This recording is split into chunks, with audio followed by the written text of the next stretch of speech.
Okay, I recorded a 45-minute long video breaking down only the first quarter of the game we played last night. And then I realized that that's a really long video and no one's going to want to watch that. So I'm just going to talk about a few quick things. Inshallah, try to keep it under 5 minutes that I noticed that I think are good advice. If you need the evidence, I can send you the 45-minute long video. But if you just want the idea, then here it is. Okay, first thing that I noticed for myself is, one, I got to get better at screens. If someone can help me to set better screens, like the problem is my angle is bad. I don't angle myself properly. If someone can help me set screens better, I would greatly appreciate that. Hassan Tahir, whoever, Faisal, runs a lot of center. Please help me set better screens. Secondly, I was missing a lot of box outs last game. Like in our defense, when I would rotate over, I would not get a good box. I would not get a box out animation, and he would get the rebound because my center is not well developed yet. So that's the first thing. Second thing I noticed was this: when Hassan, super important thing. Second thing, and we will start with this: when Hassan is getting full court pressed, someone else has to be down. A lot of times, what happens is, as soon as we get the bucket, or as soon as the other team scores the bucket or shoots, everybody starts running, right? So everybody's running. And this happens a lot where the guy will just come down and he'll start cutting over here. He'll start doing this over here. He'll start doing this over here. And we're still right here. Heck, not even. The ball still hasn't even been inbounded. And everybody's like, oh, man, I'm down for a pass. Shamiz, you should inbound fast so I can get this. Like, bro, if he's getting double-teamed in the backcourt, he's getting full-court press in the backcourt, what we should do is we should have a second guy here. We should have a third guy here, fourth guy here. Then once the inbound happens, then you can make the reads to go this direction. He, same thing, makes reads go this direction. He can fill up here. He fills here. I fill here. Right? That's the second important thing. Okay. Third thing.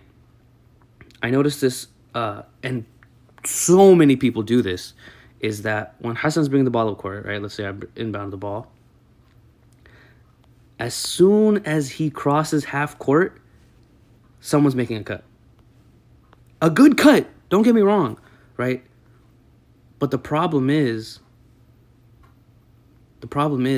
from this person's camera angle, from this person's 2K camera angle, this cut is perfect. But from Hassan's camera angle, since I just crossed half court, that cut is way too early. It's too far. But from this person's angle, it looks perfect to him. So that's one thing.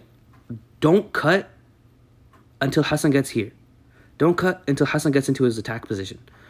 A lot of us cut right when we cross half court. A lot of us cut right when the ball is, as soon as it gets past half court, someone starts cutting. Wait until Hassan gets into an attack position, then start cutting. Another thing I noticed is that guys don't like spotting a corner too often, and this is a little bit of a difficulty. There was one play specifically where guy had the ball here, and this guy did not want to spot up corner, right? And I get it. Some people just really don't like spotting up corner, but you got to do it for your teammates, right? You do it for your teammates' spacing to help them have success. And he was basically like right next to this guy, and so he just passed him the ball and got out the way, right?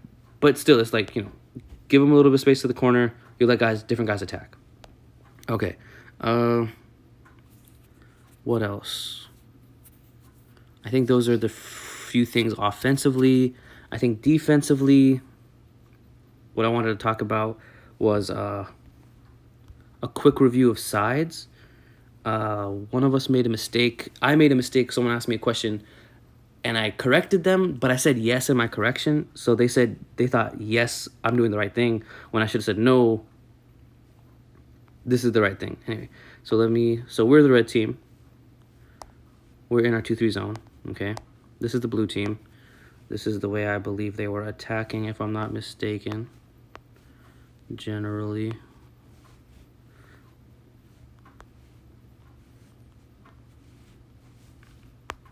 Okay. So when we are playing our sides, right?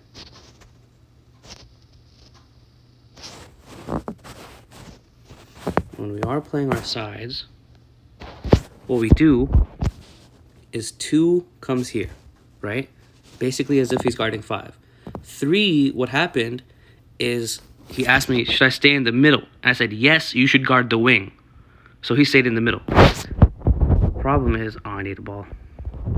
The problem is that pass there becomes a little bit too open, and you're not close enough to give a contest. If he comes off the screen and then makes the pass. Okay? So instead, I'll be right here. You're like this. You're not like this. Right? This guy's not here. He's here. That's an important difference. Because if you're here, now that pass to the corner is far too easy, and I'll have to jump out, which will ruin our defense. So you're here. So that even if he passes to the corner, you immediately just start running. He'll start running. He'll start running. I'll start running back. We'll start going there. Okay. So again, 5 comes up for the screen. So if 5 is hanging around here, no problem. I got him, right? I'm with him. As soon as he comes up out of the paint, I'm going weak side. Number 2, you got to run over. Number 3, you got to step up, not that high, like right there, and I'm right here.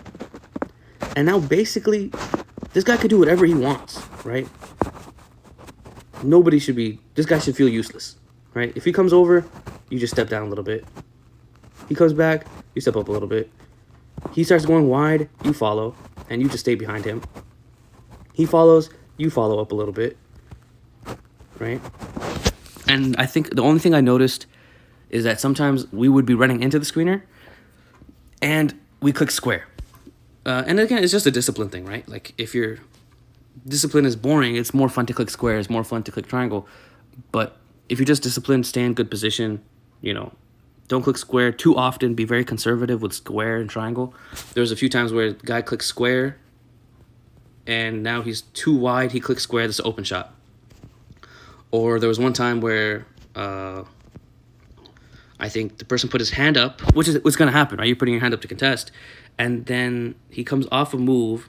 You're a little bit wide. You put your hand up. He does a second move. He does a second one of those Trae Young size-ups, and now the game, because you're not holding L2 anymore, you're holding R stick, and L2 puts you behind him, right? So he comes off and basically does another one of those Trae Young size-ups, and that puts the guy behind him like that. So just be careful with when you put the R stick up. Be careful with square. There was a few times where we click square on a pass, left him wide open. And so this works the same way the other way, right? So if they just start swinging it,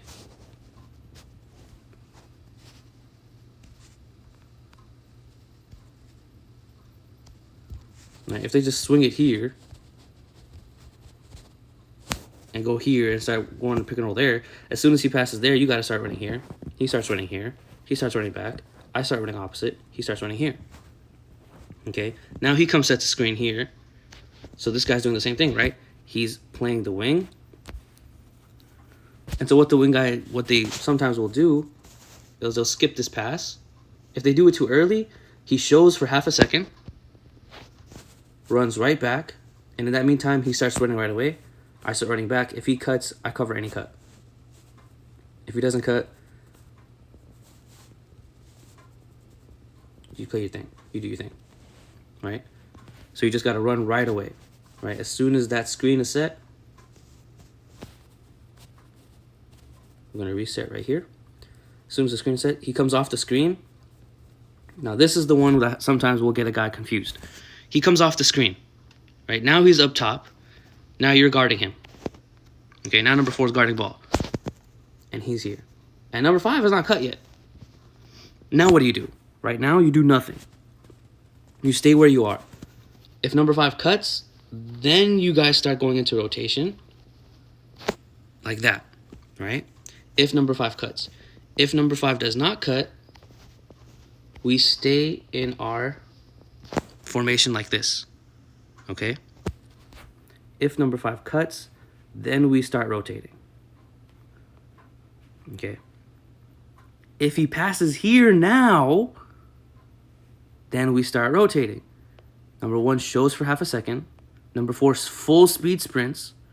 Number 1 shows for half a second, starts running to the corner at this angle. I start running to the opposite block. Number 2 starts running over here, all at the same time.